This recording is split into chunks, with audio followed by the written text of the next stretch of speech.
Coach, if you would, just open with a statement on the win. Yeah, I think it was a good performance, great performance by both teams tonight. We knew it was going to be a battle going in, and Eastern brought their defense, and we knew we were going to have to step up on our end, and that's what pretty much turned out to be. If you look at the dig stats here, it's pretty amazing the amount of digs they had in a four-set match between both teams.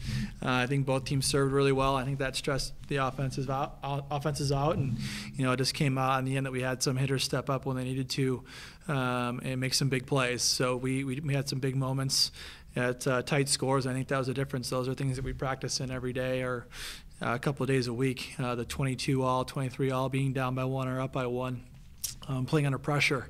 And I think we did a great job of that tonight and coming out top and succeeding in those moments. Eastern, of course, had the run to the title game last year.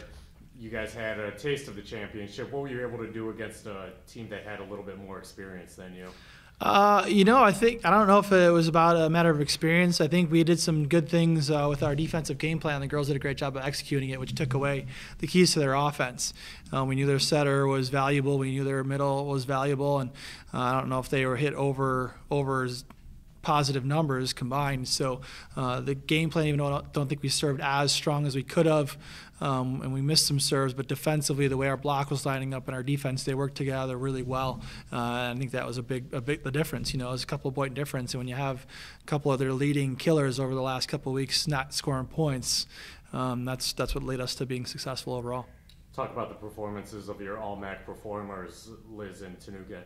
Yeah, we had a feeling that Tanuke, we can tell usually in hitting lines by her first couple of swings how the match is going to go. And she started off kind of slow. I think she had some kills, but they weren't her traditional power kills. And then she started to really step it up and play her game and elevate to another level, which when she's on, she's really hard to stop.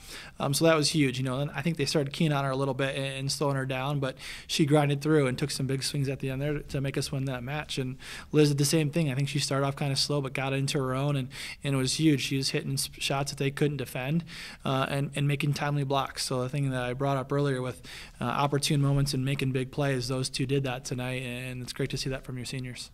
Looking ahead now, you guys have number 3 Miami tomorrow at 7:30. Talk about the challenge ahead coming in against a team that is on a bye.